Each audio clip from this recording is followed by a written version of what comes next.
There's a prophecy book from the Western world that's often called the most widely read prophetic text in history. It's estimated to have sold over 4 billion copies so far. Many of the ideas we hear today about the apocalypse, Judgment Day, and the end of the world actually come from this one book. I'm sure you've guessed it by now. It's the Bible. Today, let's dive into the fascinating prophecies found in the Bible. The Bible is generally divided into two main sections, the Old Testament and the New Testament, with the birth of Jesus as the dividing line. Many religions around the world read the Bible, but the versions they use can vary a bit. For example, if we compare the Old Testament in Catholicism and Christianity, there are some differences. The New Testament is the same across the board, 27 chapters in total. But when it comes to the Old Testament, it's a different story. The Eastern Orthodox version has 50 books, the Protestant version has 39, and the Catholic version has 46. The reason the number of chapters differs is because both Protestant and Catholic churches excluded some parts of the Eastern Orthodox Old Testament. They considered those parts to be either non-canonical or simply literary works. However, the overlapping sections still make up around 46 books. The Old Testament mainly talks about how the world was created, the origins and development of humankind, and prophecies about the coming of Jesus Christ. The New Testament, on the other hand, records the life of Jesus, the early development of the church in the first century, and offers revelations and guidance for future generations. The way the Bible was written is pretty incredible in itself. The book of Job, found in the Old Testament, is believed to be the earliest part, written around 1500 BC. On the other end, the book of Revelation in the New Testament was completed around 90 AD. That means the Bible took around 1600 years to complete. It was written by over 40 different authors, each from different times and places, like Palestine, Babylon, Greece, and Rome. They spoke different languages too, including Hebrew, Greek, and Aramaic. These authors came from all walks of life. There were kings, prophets, priests, fishermen, doctors, and more. What's truly amazing is that despite spanning 1,600 years and being written by so many different people with different backgrounds, the Bible still maintains a remarkable consistency and harmony throughout. That's why many believe these authors weren't just writing on their own. They were inspired by God and simply recorded what He wanted to say. In the Encyclopedia of Bible Prophecy by J. Barton Payne, there's a statistical breakdown of all the prophecies found in the Bible. Out of the Bible's 31,124 total verses, 8,352 are prophetic in nature, making up about 27% of the entire text. The Bible mentions 737 distinct prophetic events, and according to Payne, more than 500 of these have already been fulfilled. In the book of Revelation alone, 63% of the content is symbolic or prophetic. That makes sense, since the very name Revelation implies warnings about the future. There's even a specific warning in Revelation: if anyone alters, adds to, or removes the prophecies in that book, God will bring disaster upon them. Now let's take a look at some of the classic prophecies from the Bible that have already come true. Starting with one of the most famous, the fall and restoration of the nation of Israel. The nation of Israel was established in 1020 BC. In 931 BC, it split into two kingdoms, Judah in the south and Israel in the north. Eventually both fell. The northern kingdom was conquered by the Assyrian Empire in 722 BC, and the southern kingdom was destroyed by the Babylonian Empire in 581 BC. After that, the land came under the harsh rule of the Roman Empire. It was during this time that Jesus came into the world to save humanity. But instead of accepting his salvation, the people of Israel rejected him and even crucified him on the cross. In the New Testament, the book of Matthew records a powerful moment before Jesus was crucified. The crowd declared, "Let his blood be on us and on our children." What followed was centuries of suffering for the Jewish people. They were scattered across foreign lands and repeatedly faced persecution and massacres. In the 7th century, as Islamic power rapidly expanded, many Jews were killed for refusing to convert to Islam. Then, in the 14th century, the Black Death swept through Europe, killing tens of millions. Europeans believed the Jews were responsible for spreading the plague, and once again, the Jewish people became targets of brutal killings. During World War II, Hitler launched a horrifying campaign of genocide that shocked the entire world. He believed the Jewish people were an inferior race that needed to be completely exterminated. But the Bible also contains prophecies about the restoration of Israel. In the Old Testament, the book of Ezekiel records a vision seen by the prophet Ezekiel. One verse says, "I will take the Israelites out of the nations where they have gone. I will gather them from all around and bring them back into their own land. I will make them one nation in the land, on the mountains of Israel." After World War I, this prophecy began to unfold. A British Jew named Chaim Weizmann invented a new type of smokeless gunpowder, which helped turn the tide for Britain during a critical point in the war. To thank Weizmann for his contribution, the British government issued the famous Balfour Declaration in November 1917, promising to support the establishment of a Jewish homeland in Palestine. After that, large numbers of Jews began returning to Palestine, but tensions between them and the local Arab population started to intensify. Finally, in 1947, the United Nations voted in favor of dividing the land of Palestine into two states, one for the Jews and one for the Arabs. On May 14, 1948, David Ben-Gurion, the Prime Minister of Israel, declared the founding of the State of Israel at the Tel Aviv Museum. Israel was officially reborn as a nation. The restoration of Israel is considered a historical miracle. Why? Because according to ethnographic research, no matter the country or ethnicity, once a nation has fallen for more than 500 years, it almost never returns. 500 years is roughly equal to 20 generations. Typically, when a family immigrates to another country, by the third or fourth generation, they're already fully assimilated into the local culture. So the fact that the Kingdom of Israel was able to be restored after nearly 2,000 years is truly incredible. And beyond the prophecy of Israel's restoration, the Bible also predicted the emergence of modern hygiene laws. In the Old Testament, there's a verse in the book of Leviticus that says, "When a person with a discharge is healed, they must count 7 days for their cleansing. They must wash their clothes and bathe themselves in running water, and then they will be clean." The discharge mentioned here refers to a type of gynecological condition.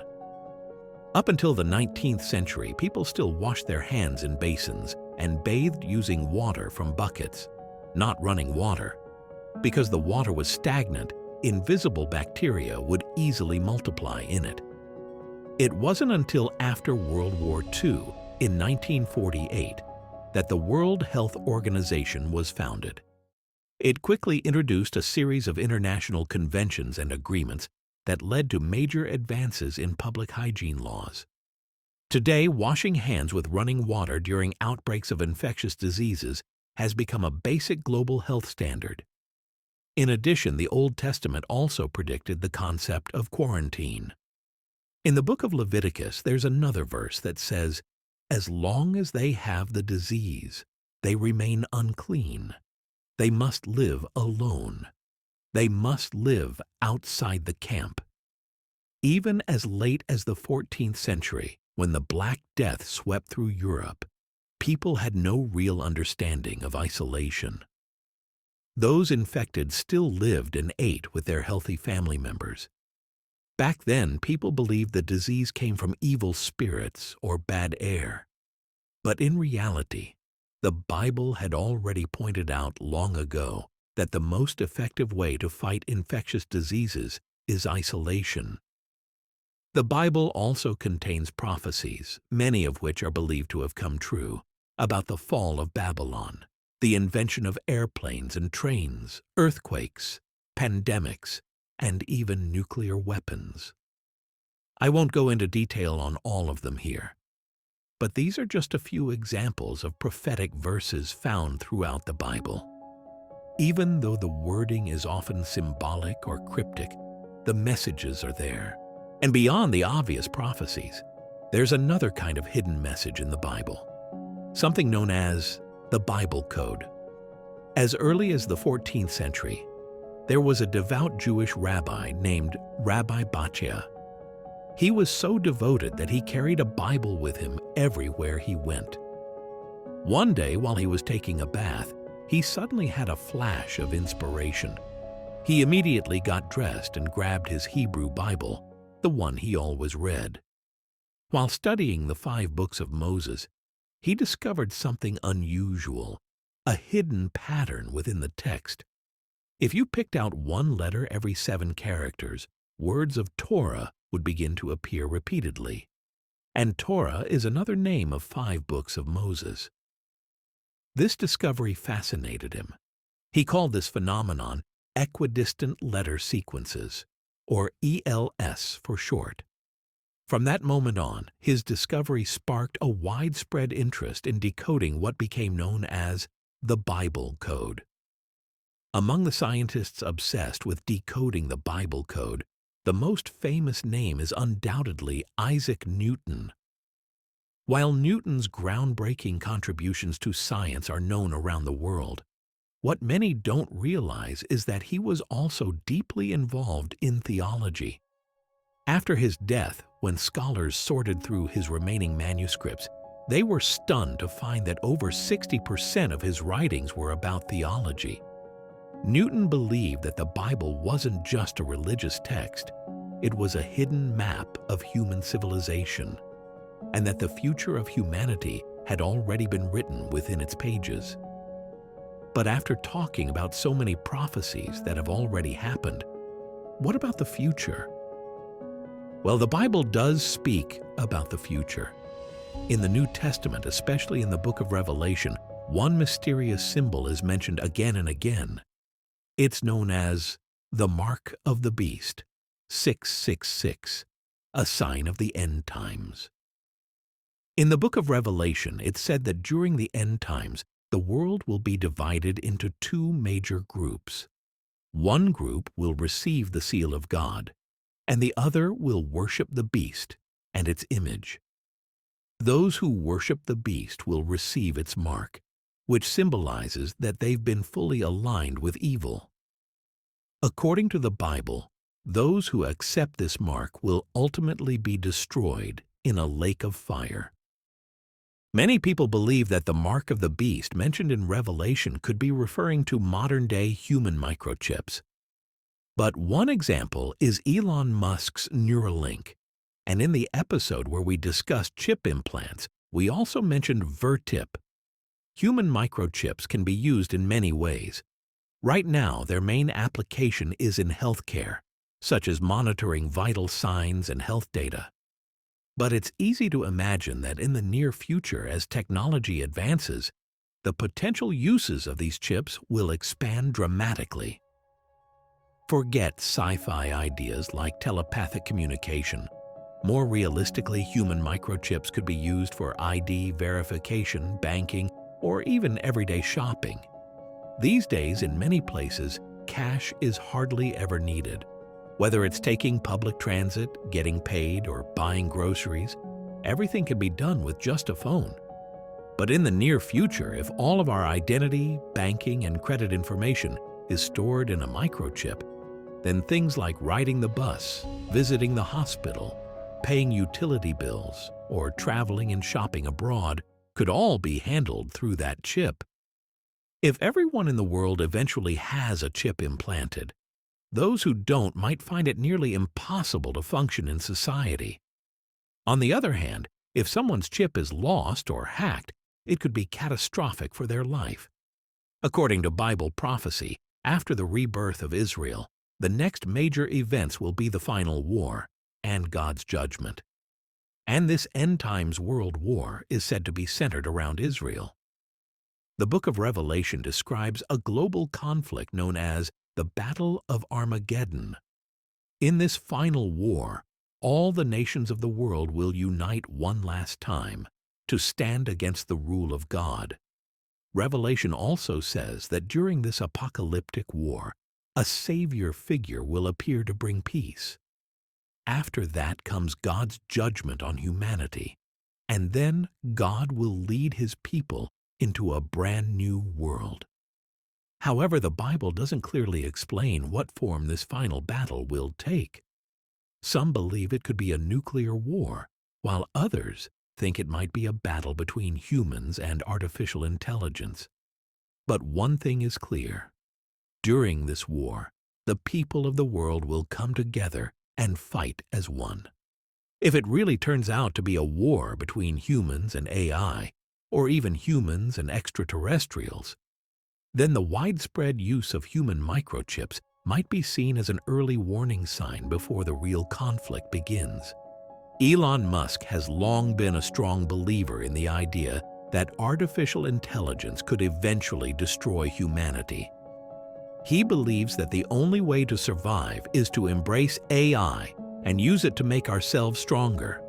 But in the end, whether or not we implant chips in our bodies might not be the most important issue. What really matters is whether our dependence on technology will cause us to lose our creativity, flexibility, and imagination, leading us down a path to being destroyed by the very technology we created. We've talked about various ancient prophecies over the course of thousands of years. They've been altered and edited by different people, meaning the original versions have likely been lost forever. As a result, the accuracy of those prophecies is now questionable. But the Bible's prophecies are different.